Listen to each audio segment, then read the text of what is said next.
આપણે બધા જ મંદિરે દર્શન કરવા આવતા હોઈએ છીએ, પણ 6 પ્રકારના હરિભક્તો ઠાકોરજીના દર્શન કરતા હોય. પહેલો પ્રકાર કેવો છે ખબર છે? ઠાકોરજીને દર્શન દેવા આવતો હોય. સમજી ગયા? એ તો દર્શન કરતા જ ના હોય કે ભગવાનને કે હવે હાજરી પૂર લેજો, હું આવી ગયો છું. પિયર પ્રેશર કે નહીં આવો તો ફોન આવશે ને પૂછશે કે ક્યાં છે ને તેમ છે. હાજરી પુરાવા આવતા હોય અને સાકોદીન ઠાકોરજીને દર્શન દઈ દે કે બસ હું આવી ગયો છું. બરાબર ને? He has nothing to do with દર્શન, કાંઈ નહીં. બરાબર? એક ફર્સ્ટ કેટેગરી છે. હું તો કહું એવા તો એવા ભાઈ આવજો. ઠાકોરજી એને મોટપ માને જ છે. એટલે પહેલું આપણે જોવાનું વેર વી ફિટ ઇન, કે ઠાકોરજીને દર્શન દેવા આવતા હોઈએ. 5મો પ્રકાર કેવો છે? એ પ્રકાર કેવો છે કે એ ઠાકોરજીને જોવા આવતા હોય. મોઢું જોવે, પણ જેવા બહારે નીકળે ને એટલે તમે પૂછો આજે શું વાઘા પહેર્યા છે, ખાલી પૂછે કે ભાઈ કે હાથમાં કેવો રૂમાલ આપ્યો છે, કલગી આપી છે, પુષ્પ આપ્યા છે, પછી મોજડી છે, કાનમાં કેવા કુંડળ છે. જેને જોવું હોય જોઈ લો, પૂછવાનું નથી. બધા આમ ડોકું કરવા મને કારો જોઈ તો લે કે કદાચ બ્રહ્મદેવ પૂછશે તો હલવાઈશું. નહીં પૂછું. I don't want to embarrass you because I know 90% will get it wrong. That's a good success, right? Anyway, પણ હું એમ કહું છું કે આપણે ઇટ બીકમ સચ રૂટીન કે ઠાકોરજીને મુખારવિંદ જોઈ પણ વી ડોન્ટ ઇવન વરી. જેમ યોગી બાપા દર્શન કરતા કે ભાઈ હાર છે તો એમાં કયા પુષ્પ છે, એટલે આંખ બંધ કરીને યાદ રહેવી જોઈએ, આ છે તે છે, તમામ દર્શન. પણ આપણે જોવા આવતા હોય, દર્શન નથી કરતા. પણ 4થો પ્રકાર છે જે દર્શન કરે છે. When he is in front of Thakorji, એકદમ શાંત થઈ, ચિત્ત એક કરી, બીજું બધું ભૂલી, એક્ઝેક્ટ મુગટ છે, આ છે તે છે, મોતીના હાર છે, બધું જ વારાફરતી અને યાદ રાખે કે વેન હી કમ્સ આઉટ તો હી રિમેમ્બર્સ. એટલે 4થા પ્રકારના જે હરિભક્ત છે, જો પહેલા દર્શન દેવા, બીજા ફક્ત જોવા, તબિયત જોવા જતા હોય ને એવી રીતના, 4થા એ દર્શન કરવા, હી રિમેમ્બર્સ, એ બધું યાદ રાખે કે નાનામાં નાની વાત. પણ 3જા પ્રકારના હરિભક્ત છે એ ઠાકોરજી જોડે વાત કરે. ઇફ યુ બિલીવ કે આ મૂર્તિની અંદર ભગવાન છે,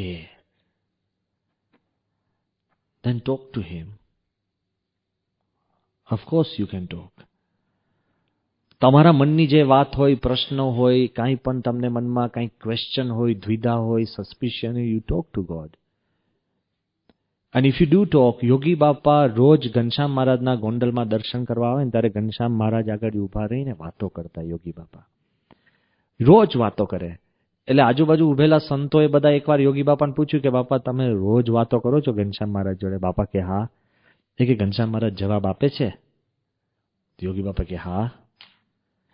તો સંતો પણ બધા હોશિયાર હતા, એટલે કે બાપા કે અમને કેમ નથી સંભળાતું? તો યોગી બાપા કે ગુરુ એ તો ટેલિફોન જેવું હોય, જેની પાસે રિસીવર હોય ને એને સંભળાય.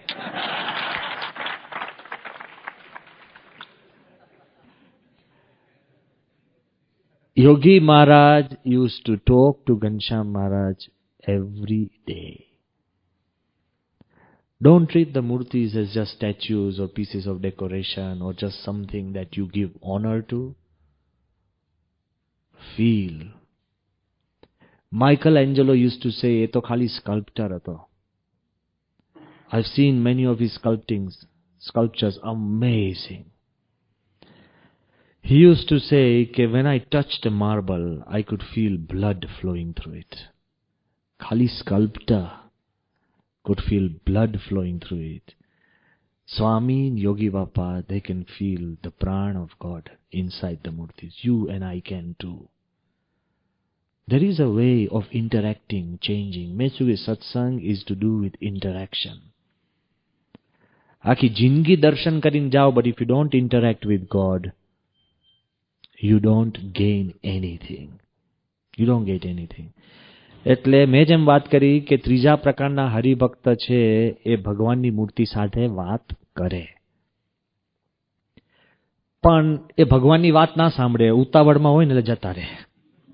આપણે કેવું છે, ભગવાનને આપણે આખું શોપિંગ લિસ્ટ આપી દે કે મહારાજ કે ભાઈ મારા ઘરમાં આ પ્રશ્ન છે, ઇલેક્ટ્રિસિટીનું બિલ નથી ભરાયું, છોકરો ભણતો નથી ને છોકરીનું ગોઠવાતું નથી ને આનું આમ છે ને તેમ છે, એટલું બધું વાત કરીએ ને, નાનામાં નાનો ઝઘડો હું માનું છું કેવી જ જોઈએ.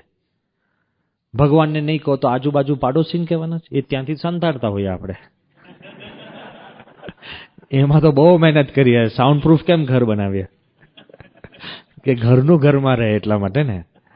તો ભગવાનને આપણે બધી જ વાત કરીએ ને પ્રાર્થના કરીએ ને આ છે તે છે. અરે ભગવાન જયારે બોલવા જાય ત્યાં સુધી તો આપણે જતા રહ્યા હોય. તો બીજા પ્રકારના હરિભક્ત છે એ ભગવાનનું પણ સાંભળે. મહારાજ કે જ છે તમને અંતરથી. તમે ખાનગીમાં કોક લગ્નમાં ગયા હોય અને વિની વિની લસણ ડુંગળી બારે કાઢીને ખાવા જાઓ ને તો મહારાજ તમને છે ને કહે જ કે આખું ખોટું કરે છે. કોઈની આગળ આપણે કપટ કરતા હોય ને, you have your own conscience and that through that conscience God talks to you and says કે this is wrong. પણ આપણે સાંભળતા નથી હોતા. દર્શન કરતા હોય છે પણ we do everything to bury the voice of our conscience. હું એમ કહું છું, બીજા પ્રકારના હરિભક્ત છે એ ભગવાનની વાત સાંભળે, ભગવાન એને કહે છે જ છે. એક વાર એક માણસ મળ્યા મને અને મેં કીધું કે ભાઈ શું કરતા હતા? કે સ્વામી ચોરીનો ધંધો કરતો હતો. મેં કીધું તો એ કે હમણાં બંધ કરી દીધો છે. મેં કીધું કેમ? એ કે કોઈ ઈમાનદાર ચોર બીજા મળતા નથી. લે, ચોર પણ ઈમાનદાર ચોર શોધે છે. કારણ કે if you are a thief then you need a sincere thief with you. પેલો એ લાહડ્યો હોય એ તમને કરીને જાય તો ડેન્જર થાય કે નહીં? ચોર પણ ઈમાનદારી ચોર શોધે છે. તો ભગવાન ઈમાનદાર ભક્ત ન શોધે? ઈમાનદારી. That's what your consciousness tells you.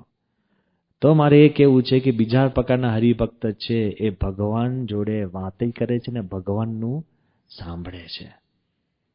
જો તમે અંતરથી ભગવાનનું સાંભળો તો નિયમ ધર્મ ભંગ કરતા આપણને જાણપણું મળે છે.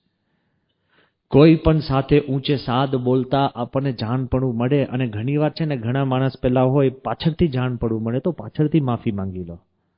Watts wrong? પાછળથી માફી માંગી લો. આપણે બધા એક છે, સમૂહ છે. અને જે પહેલા પ્રકારના હરિભક્ત છે એ શું કરે ખબર છે? આવે, ભગવાનના દર્શન કરે, યાદ રાખે, ભગવાન જોડે વાત કરે, ભગવાનનું સાંભળે અને ભગવાનને ભેગા લઈને જાય. It is wrong to think that the murtis are stationary. That's the biggest mistake you can make. જો ભગવાનને તમે દિલથી વિનંતી કરો ને તો એ ભગવાન અને સંત તમારી ભેગા જ હોય છે.